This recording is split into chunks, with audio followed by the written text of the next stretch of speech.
Your iliopsoas or your psoas muscle here, where it starts, and it's going to be at the back part of the spine here. So we're going to be going a couple inches over to the belly button here. So here's my belly button. I'm going a couple inches over, and then I'm going to start adding pressure down into this area here. So the psoas muscle attaches kind of on the side of the spine here, and it goes down into the hip, so it helps to flex the hip. So I'm gonna apply some pressure down.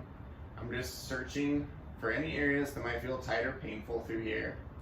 And then once I find an area that feels painful, I can start to bring the knee out to the side like this. So that's gonna help capture a little bit more of that muscle. I can change the angle by straightening the leg out, maybe putting it on a little bit more stretch. I can bend the knee up. I can do some flossing type motions like this by moving it back and forth. I can also incorporate some deep breathing, so I can take a big breath in, hold my breath, think about tensing the muscles around this area where you're feeling that pressure. And then after about 5 seconds of tensing, exhale, relax. Try to see if you can sink that ball a little bit deeper into these tissues around through here. So that's the first option you can do.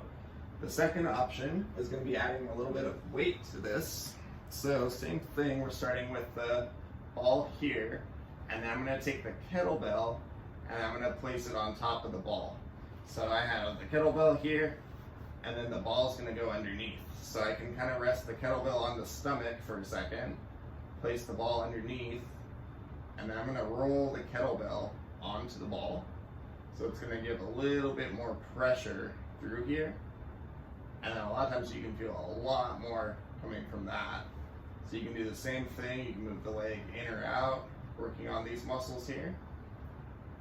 You can think about straightening it out, bending it up. And you can kind of play around with the pressure too, see if there's any other areas that feel tight or painful. Remember with this one, you don't want any numbness, no tingling while you're doing this. If you feel that, you can try reducing the pressure, shifting the ball over. But if you're still getting any kind of symptoms like that, just stop this mobilization here. It might be too much for you to begin with. Or it might also be compressing on some of these structures here that if you get a little bit too far off, you can be pushing on some different nerves and things. So just be aware of that while you're doing this mobility technique.